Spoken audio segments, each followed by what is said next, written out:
Anul 2025. În mijlocul Carpaților, acolo unde pădurile par fără sfârșit și vântul poartă ecoul unor vechi legende, România testează cele mai noi tehnologii ale sale. Aici se află baza unității speciale RX-9, o echipă construită din cei mai bine pregătiți soldați ai țării. Și în ultimele zile, senzorii au detectat ceva neobișnuit. Un câmp energetic apărut din senin, exact în inima munților. Nici sateliții, nici cercetătorii nu pot explica fenomenul. Așa că RX-9 este trimisă să investigheze. Echipa înaintează prin pădure. Pe drum, instrumentele lor încep să o ia razna. Radiații electromagnetice. Fluctuații de temperatură. O lumină ciudată între copaci. Când ajung la locul exact, o sferă de energie plutește deasupra pământului. Se mișcă lent, ca și cum ar respira. Cercetătorii o numesc provizoriu, sfera albastră. Un nume tehnic, dar în realitate, nimeni nu știe cu ce au de-a face. Comandantul RX-9 dă ordinul. Echipa înaintează pentru analiză. Brusc, câmpul energetic crește. Aerul tremură. Frunzele se ridică de pe pământ. Cerul se luminează ca într-o furtună electrică. Echipamentele încep să se aprindă. Comunicarea se întrerupe. Sunetele se distorsionează. Apoi, totul se transformă într-o fâșie orbitoare de lumină. Soldații simt cum sunt împinși, trași și dezorientați. Parcă trec printr-un tunel de foc și gheață în același timp. Și când lumina se stinge, nu mai sunt în Carpații anului 2025. Ci în jur este fum, noroi, zgomot de motoare vechi și miros de praf de pușcă. RX-9 se trezește în mijlocul unui sat distrus. Case arse, drumuri bombardate, civili speriați. Echipajul nu înțelege.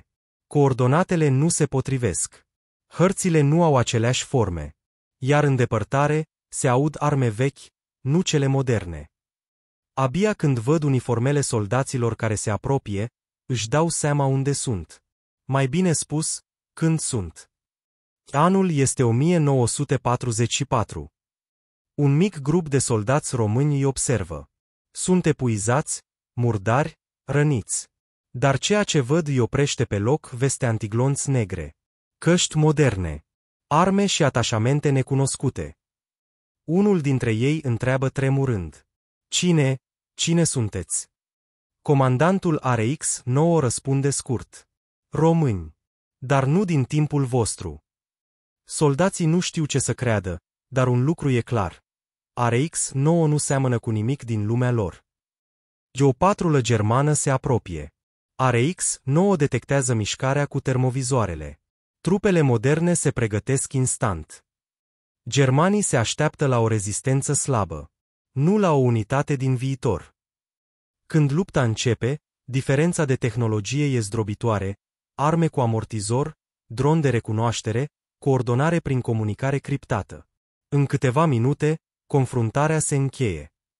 Soldații români din 1944 privesc uimiți. Pentru ei, pare magie militară. RX-9 realizează că anomalia i-a aruncat în mijlocul celui mai greu moment al României în al doilea război mondial. Nu știu cât timp vor rămâne aici, dar trebuie să supraviețuiască. Comandantul ia o decizie. Dacă suntem în 1944, nu putem abandona acești oameni. Așa începe colaborarea dintre două armate românești, una istorică și una din viitor. Germanii pregătesc un atac asupra satului. RX-9 analizează pozițiile, explică tacticile moderne, învață soldații din 1944 cum să se ascundă, cum să distribuie muniția. Apoi, începe lupta. Dronele detectează inamicul în pădure. Muniția inteligentă lovește țintele cu precizie. Armura modernă protejează echipa. Pentru românii din 1944, totul pare ireal. Ei spun, dacă am fi avut așa ceva de la început, altfel ar fi fost războiul. După luptă, soldații se așează obosiți lângă casele distruse. Mulți sunt răniți, dar vii, datorită intervenției RX-9. Un soldat tânăr se apropie de comandantul unității moderne și spune: Domnule, Dacă sunteți români, atunci sunteți ai noștri. Indiferent din ce timp veniți. Este un moment care unește două generații despărțite de 80 de ani. Dintr-o dată, cerul se luminează din nou. Anomalia Sfera albastră se reactivează. Senzorii RX-9 detectează aceeași energie instabilă. O voce distorsionată se aude brusc în căștile lor. RX-9, aveți fereastră de întoarcere. Acum sau niciodată. Soldații se privesc unii pe alții. Dacă pleacă, nu vor putea ajuta mai mult. Dacă rămân, pot schimba istoria. Comandantul spune: misiunea noastră este în 2025. Istoria trebuie să rămână istorie. Cu regret, echipa se îndreaptă spre vortexul luminos.